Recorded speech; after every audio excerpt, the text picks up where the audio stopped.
AI has gone beyond things like ChatGPT and asking, ChatGPT to write a poem. It's gone beyond that. The uses in AI, particularly in the battlefield, is something that we will be discussing over the course of the session. Perhaps we will have an automated robot or a tanker that's doing the killing, not to mention the uses of propaganda and deep fakes and the havoc this could wreak in terms of cybersecurity. Give us your own perspective. Are you already seeing this happening in some way, particularly the use of propaganda, how narratives are built using AI and technology? Thank you. In the last couple of weeks were very, very, illustrative on how important the AI is for this. Actually, this is a war that is in essence very close to World War II. In visuals, it is very, very close to World War I. But it is really AI-powered in many, many ways. And we know what's happening on the ground. We know who does what on the ground because of modern technologies, because of AI. Russia fights big. We fight smart. This is our the big lesson, and this is our strength. Will we reach a point where we will trust a drone to perhaps kill a human being? What kind of ramifications is this going to have? Because if it's a mission gone wrong, who will be accountable? I think a very good question, actually. The thing is that whenever we take the AI into picture for the autonomous weapon, basically there are three aspects. That is the simulation, and then the target identification, and then the basically the robotics. We can say it is the integration of three things. The one is that is related with the software. That is the coding aspect, how we run it. And the second is related with the target identification. As you rightly pointed out that it can go on astray basically. The difficulty here is that it can be autonomous weapon also. Once there are two possibilities. It can target the real thing also, and it can target the, it can be modified or it can be manipulated also to target the other thing. It is related with the networking and through the internet it is being controlled.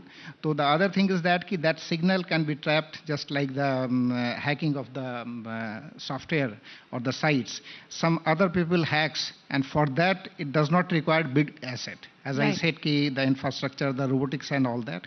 And few peoples, those who are very master in software and coding and understand the things, they can utilize that asset which is developed by the others against their own masters who are controlling that one. Right. I think that is the thing. The legal or institutional oversight over the use of artificial intelligence or autonomous weapons system.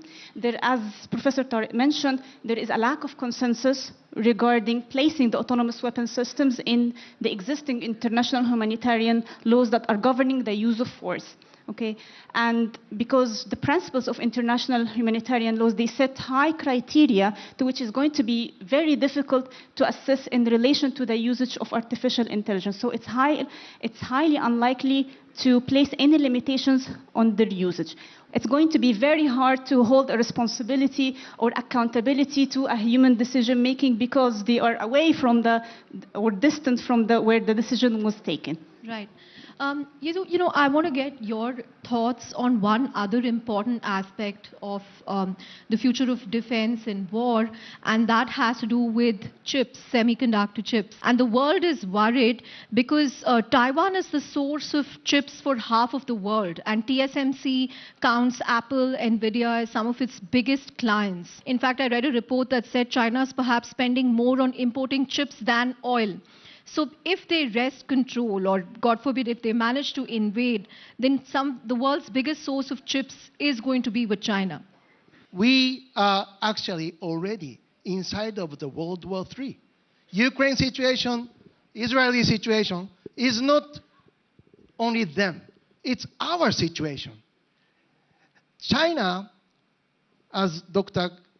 De Carlos, sounds like communist from Cuba, but the democratist from the Philippines. the Dick Carlos said the right thing. I really agree because of the neighbor of the Taiwan. Taiwan and Okinawa prefecture of Japan is only 140 kilometer distance. Very close. If once Chinese PLA attack Taiwan, we, the country, is going to crazy. And also, we, the Middle East people delivering the oil to our country, 90% of oil through Bassi Strait, which is Taiwan Strait. 60% of gas from Indonesia or South, East, West Asia, 60% coming through the Taiwan. We, the economy, which your profession is also getting to the crazy price. So how we can manage? How we can control the chips, not the potato chips, but the chips. This is also the important because it affects to all the world nations. China-Russia collaboration beat democratic size satellite numbers. So how are we going to manage and manage the supply chain of those democratic nations' power getting to become unite? This is the most important thing as a Japanese former state minister of defense thinking right now. If I'm prime minister near future, I will prepare for all the new access of evil countries. We have to think more deeply. Otherwise, there is no peace. Peace, there is a word. Ghost, always the word is over there. But nobody grabbed the peace and ghost. But peace is not for the losers. Peace, the word, is only for the winners. Difficulty in terms of the Frankenstein aspect, I can say that if we will too much empower or too much depends upon the AI, so I am foreseeing that also it can be whatsoever we see in the movies, it is not very far. That the AI started thinking itself and they can manipulate, they can design it, and it might be possible they can again attack the perpetrator itself. Artificial general intelligence, as they say, where they begin to reason also, that's why I always decisions. talk, the regulation is a very important aspect. We have to foresee all these things, and at this stage itself, the major players, major countries should sit together and they should regularize it, what should be done, what should be legal, where we can go up to what extent, where is the boundaries. These things we have to deal with. Should every country invest more in AI, in defense? Will that help? Yes, of course. Not just attacking, but for protection. And also, without AI capability, I think we cannot fight the 21st century warfare. On the other hand, there is no more room called neutral. There is only autocracy and democracy. And the third world war should choose which side you are in. So Dr. Rakshit, I really want to start with you. Let us understand how India's efforts to really indigenize and modernize its defense capabilities work with its network of friendships around the world. In the past, two things happened. We thought we had good relations with someone and they were okay to be helping us, but a sudden crisis, a sudden division of the world into this camp, that camp, and you suddenly find that somebody is not so willing to supply us anymore. Or maybe a partner was willing to supply, but because of a crisis that has hit them, obviously they have to put their survival before helping us, and so that supply chain dried up. So it's very clear that going forward, we need to have a diversity just to allow for the different states the world might end up in the future. One friend giving it is not going to be enough, so it's an imperative for us to get in there. And it actually may be driven by the diplomacy. It tends to have very deep technical impacts. Because if you are going to be getting from different people, you need to have the ability subsequently as a country to put Humpty Dumpty together again. The increasing depth of our relationships with United States, where instead of just an acquisition, we still have acquisition, but we have it all the way going down to basic science and technology cooperation. So even in one specific relationship, we are now seeing a diversity like we've never seen before. The US-India defense relationship has really progressed. I mean, there have been the foundational agreements that have been put in place. There have been various programs like ISET that have been launched. INDUSX has been launched. Now, these allow for much deeper level interactions, not just from a government-to-government perspective, but also from a business-to-business perspective, and not just OEM to OEM, but indeed in the Tier 2, Tier 3. And what's most exciting for me is with Startup India. So we have partnered with 2 Indian startups, and 114AI and Third Eye Tech, and both are extremely technically competitive worldwide. And so it's not just about us being mentors and them being mentees, but it's about actually working at the same level, and some of their products eventually making it onto our platforms. So that was not possible several years ago, and it's really the leadership of the Prime Minister Modi and President Biden and both the NSAs that have launched some of this that has seen a huge catalyst in this relationship. How does India handle this, and how does Indian industry, manage and benefit from this complex ecosystem? Yeah, so basically we are talking about national integration, but in technology perspective, it is called international integration. So international technologies are there, different countries, platforms are there, and each platform is unique. They have something good. What we need for any program, like an Indian program, we require, let us say, we require MQ9B also, but we have to integrate with our own indigenous system. So how to integrate those type of things, how to pick the best, which is required for that specific role, and how to integrate that. So that integration itself is a technology in itself. And that technology we have developed over a period of time. Indian industry has developed period of time. And Bell, of course, was pioneer in that, because from day one, we started our journey with Russian equipments, and technology-wise, Israelis, US, UK, Europe, any country in the world, because every country has some unique electronic products. So electronic integration or platform integration with the best of electronics is the need of the day. And that technological experience, it comes based on, again, experience only. So more and more you take some particular product or some particular platform from some country and try to integrate, lot of challenges are there. But in the challenge only, opportunities are there. And over a period of time, I think we have mastered over that. And that's why like MQ9B is coming to India. In TDF, what we are trying to do is we are trying to do the complete R&D to bring in the technology in the country. And that is where the difference is. The startups and MSMEs have shown a lot of positive sentiments towards this. And because of that, the scheme, when it was conceptualized, it was for 10 crore per project, which is now gone up to 50 crore per project, where the 90% of the funding, the lion's share, is being given by the government. And that is, I think, a huge incentive for the startups. We are seeing a lot of new startups coming up, the whole ecosystem expanding because of that. And that is a very positive sign that we are seeing the youngsters, the innovators who are coming and joining us in this march towards, I should say, the self-reliance.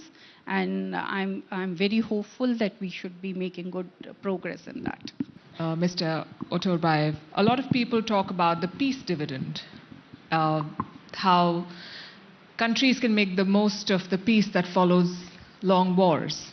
And after the 20th century, after the end of the Cold War, we thought the world had a shot at it. But the last few years, the kind of developments that we've seen have shattered that belief. Would you say the peace dividend is over?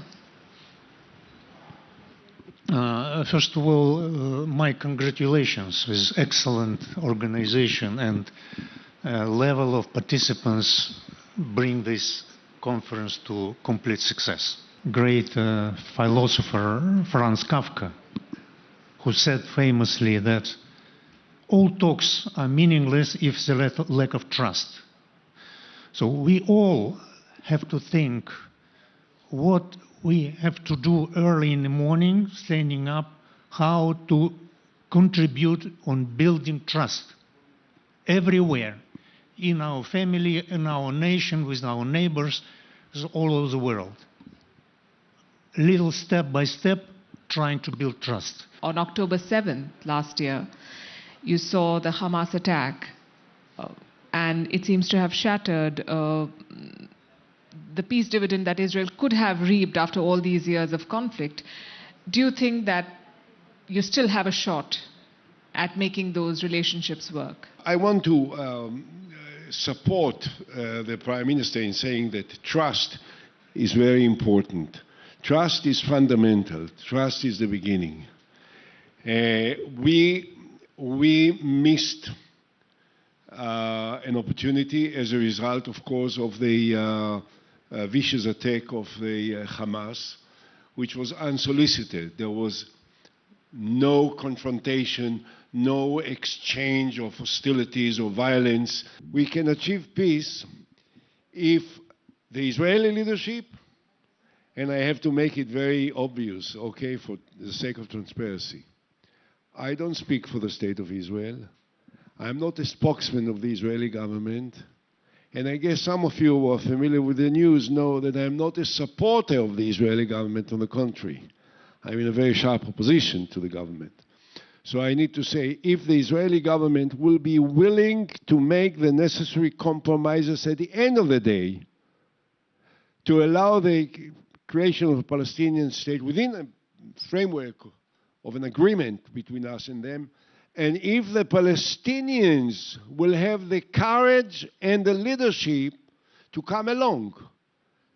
At the present time, the main obstacle for a comprehensive rearrangement of the entire Middle East is the lack of will on both sides. What's happening now that West remain isolating for very different reasons. Again, because there is no dialogue, there is no listening, people not listening, insisting on which model is better, etc.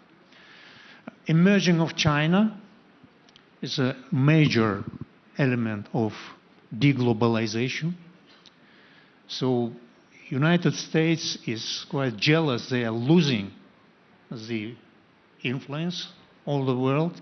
Europe, unfortunately, do not do nothing. We've seen US leadership being questioned and challenged, and we've seen it failing in Gaza, in Afghanistan, in Ukraine.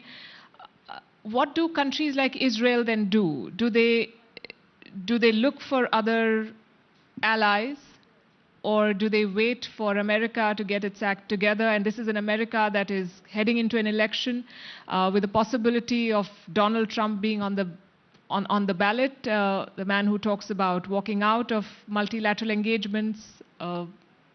What option? I mean, who is going to reinforce or enforce that security apparatus? I must say that you must have a great sense of humor, which I admire. You know, when you ask me whether America will put its act together, and immediately afterwards you say, and Donald Trump will become president of America. This is putting its act on reverse and endangering the stability of the entire world. So if the first thing that I can wish for America is that if the choice is between Biden and Trump, you know, I think you'll understand what is good for America. I think what is absolutely clear at this point for all of the parties involved, and I think I can speak with a certain authority since I dealt with it all my political life, the enemy of peace in the Middle East at the present time are the radical Islamic forces. So we can try to apply our common wisdom as Asian values to build certain peace in our continent. In about 20 years, more than 50% of world GDP will be produced in our continent. What does it mean? We become bigger. and we become more powerful economically as well as politically. So somebody should say, okay, we will get you some kind of shares in voting, whatever. World Bank, IMF, they don't want us to enter to the board rooms, neither to China nor India. Strange, but what's happening that we will build our own institutions. So in that respect, changing of economic landscape of the world should be reflected in political reforms. But nobody is listening, as I started in the beginning. Everybody must learn out of their own mistakes. The best thing for the world is to have leaders who are responsible, emotionally balanced, and are working and living within the framework of a democratic system. Now, I don't know that I can say about the present situation, regardless of whether this is a two superpowers world or more divided, whether the leaders or the potential leaders of all the major powers meet these fundamental expectations that can make, on the basis of leadership, a more stable and a more secured world. Thank you. Thank you. I'm sure we would all love to listen to more stories and learn from your wisdom, but I think we are going to wrap this conversation. The takeaways for me are that for the world to have fewer conflicts and to resolve the current ones, we need to build trust, listen to each other, and learn from history. Thank you very much for joining us here, and a big round of applause for our speakers here. Thank you.